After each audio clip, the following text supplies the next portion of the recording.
Hey everyone, welcome back. Is your battery dropping fast with the Credit One Bank app installed even when you're not actively checking your account? Here's how to slow it down.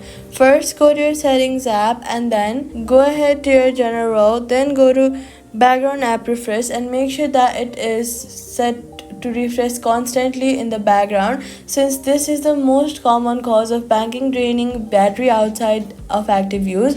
You can leave it on for real-time balance updates, but turning it off here will noticeably help if battery life is a priority.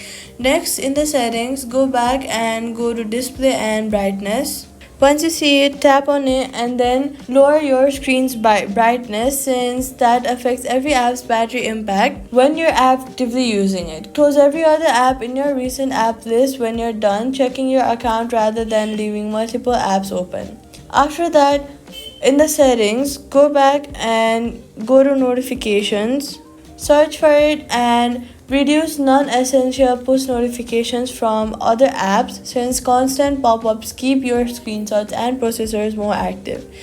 Overall, finally, go ahead and check your settings. In the settings, go to search and search for battery. Tap on it and then tap battery health and charging and see if your battery capacity has degraded.